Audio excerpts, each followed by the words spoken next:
Since SummerSlam is on the horizon, one of the biggest shows of the year for WWE, I'm going to give you my top 10 best SummerSlam matches of all time in no particular order, but these are the 10 greatest SummerSlam matches I truly believe in WWE history. Before we start this video, as always, make sure you guys subscribe, like, share, comment below, and turn on the notifications to be updated for all wrestling content posted right here on this YouTube channel, and to be updated for the No Name Wrestling Podcast when we go live every Sunday, 5 p.m. Eastern Time Zone, where we do allow the subscribers and viewers to come on the show and chat and debate with us from time to time. So if you're a wrestling fan and you love to watch us debate and always want to come on and chat with some content creators, it's the platform where you can do it. Make sure you subscribe. And honestly, you know, this list was tough to make. It was really hard to make for me because there were a lot of great SummerSlam matches out there, but these are the 10 that I'm going to stick with right here. We got to have this instant classic on here, man. We got to go back to 1992 SummerSlam, man. Wembley Stadium, Bret the Hitman Hart versus the British Bulldog. Arguably, maybe still the greatest SummerSlam match of all time for many people. This was a masterpiece of a match right here.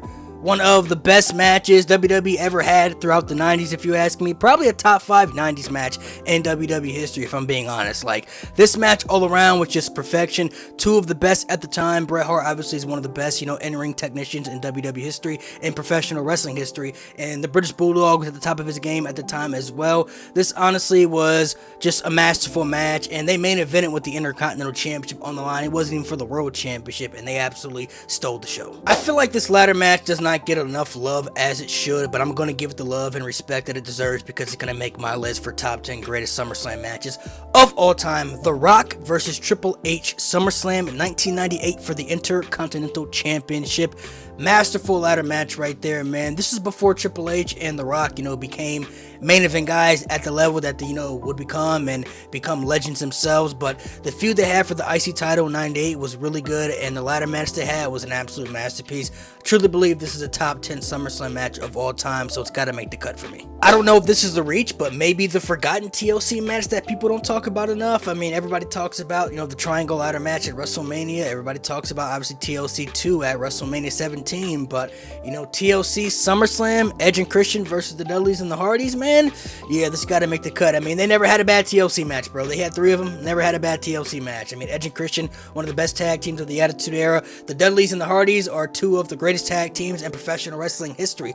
Both tag teams to me are top 5 greatest tag teams of all time, and this ladder match, I mean, sensational, man. The TLC match they had was all around just great. I know I just called it a ladder match, but I meant TLC, so, you know, to correct myself, this TLC match all around was just beautiful, man. Like, they couldn't have a bad TLC match, man. Like, all in their primes, too, it was impossible for them not to have a good TLC match.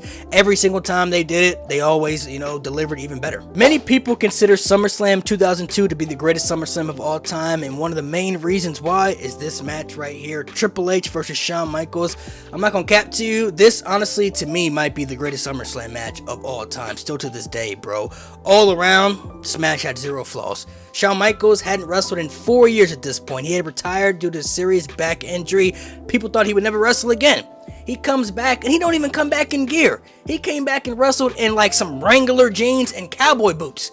Came out in cowboy boots and just regular average jeans that you wear on a regular day, and came out there to prove that he could still, you know, be an elite top level of the game when it comes to being a top wrestler in the world. And Triple H at the top of his game as well to be one of the best heels, you know, in the company. But honestly, Shawn Michaels came back and proved he was still him.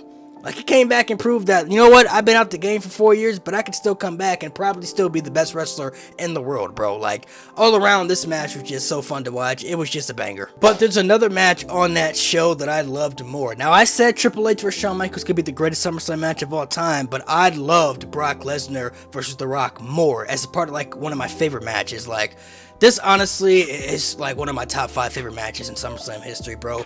So fun to watch. What makes it so unique is that people knew The Rock pretty much had, you know, one foot out the door to Hollywood, and they were booing The Rock in this match because they had felt The Rock had turned his back on the fans because he had made the Scorpion King and he was going on to make more movies, and people kind of hinted that, Rock seemed like he's about to leave, man, and go make movies, and the people had felt betrayed. And Brock Lesnar, I mean, just had the it factor of a megastar written all over him. And this match all around was just so fun. It was so epic, bro. The crowd was so into it, and they absolutely tore it down, man. And the next big thing really proved that he was on the upcoming this night, because Brock Lesnar was like, what, 25 years old at this time frame, super young, hadn't even reached his peak yet.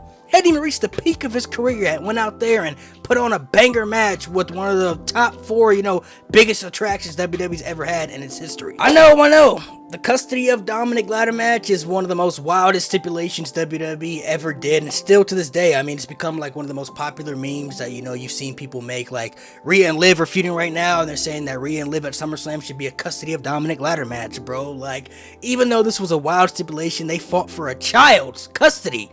Eddie Guerrero and Rey Mysterio put on a banger ladder match. They never had bad matches, bro. Like, the match they had at WrestleMania that year, Halloween Havoc, obviously 97, but WrestleMania 21, and, the match they had on SmackDown, the Great American Bash, like, the Steel Cage match, bro. Like, they all around just had great matches. The chemistry these two had together was just, like, off the charts, man. And even though it was crazy, they were fighting for a child's custody right, bro. This match all around was a banger, bro. Top 10 SummerSlam match of all time. Gotta go to SummerSlam 2008 Hell in a Cell, Edge versus The Undertaker, man. Edge and Undertaker had maybe feud of the year in 2008, bro. The WrestleMania match they had was great. The match they had at One Night Stand and the TLC match was great. But the Hell in a Cell match is probably the best match they had together. All around great storytelling, just... man, so much fun to watch. And, a little fun fact, this actually was the first, pay-per-view of the PG era, when, the PG term really got labeled for WWE. This was the first pay-per-view of the PG era, and, there was no blood or anything in this match, but this match had violence, and it had great storytelling, and it delivered. I can't even begin to explain to you how spectacular this match was. This is a top 5 SummerSlam match of all time. Forget the top 10. This is a top 5 SummerSlam match in WWE history. In the words of Sheamus, if I had a perfect Irish accent, I would say it, but I can't, so I'm not going to embarrass myself. But this was a banger! An absolute banger, bro. The storyline going into it was great. Paul Heyman had represented CM Punk and Brock Lesnar, and then he turns on CM Punk, had his beast there, Brock Lesnar, to back him up to try to handle his CM Punk problem, and this match was all around great. And to know that CM Punk mentally even wasn't in a good place with WWE at the time frame and was still able to go out there to put on the match that he did with Brock Lesnar. And Brock Lesnar also around this time frame could be kind of iffy when it comes to his matches, because sometimes he had matches that you thought were going to be good that didn't turn out to be that great. And then sometimes, he just overexceeded expectations when it comes to matches at this particular time frame. So, my gosh, this match all around was just spectacular. Like I said, top 5 SummerSlam match in WWE history. But on that same show, there was another match that some people might feel was better, because this match also was right there neck and neck as far as what could match of the night be. And I'm not going to disagree if people say John Cena versus Daniel Bryan was a better match, because this match was also a banger, bro. Like, this match was incredible, man. One of the best SummerSlam main events of all time, I will tell you that for sure. John Cena had a torn tricep going into this match, and Daniel Bryan's popularity was starting to increase so big. Perfect matchup right here. This is around the time, when John Cena was still getting the Let's Go Cena sucks chant. So there were a lot of people who were kind of really tired of John Cena being the champion all the time, and Daniel Bryan was starting to get so popular. They really wanted Daniel Bryan to be that guy. And then afterwards, one of the most shocking Money in the Bank cash-ins of all time, if you ask me, when Randy Orton came out and Triple H pedigreed Daniel Bryan's ass right in the middle of the ring, and then you had Randy Orton come in and become WWE champion, and they had the birth of the Authority.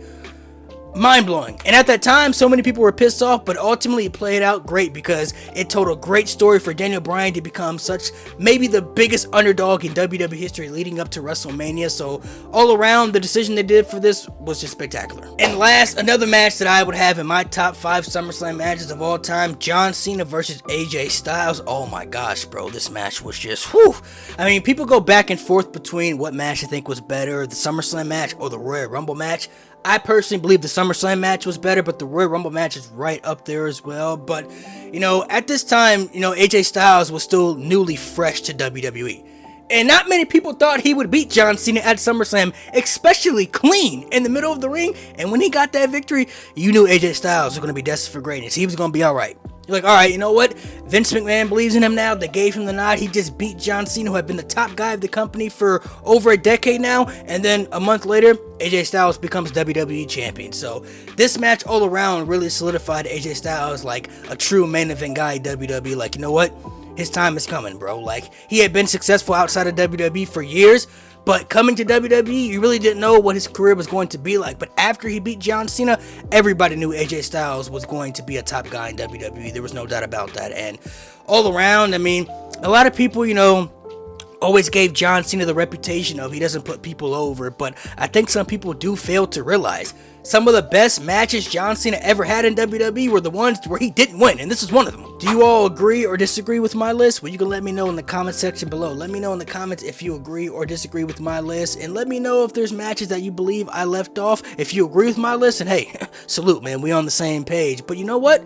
SummerSlam is next week, and I will be there live in SummerSlam for this show, so maybe there's going to be a match on that show that could make the list, for the next top 10 SummerSlam matches that, could be done next year. We don't know.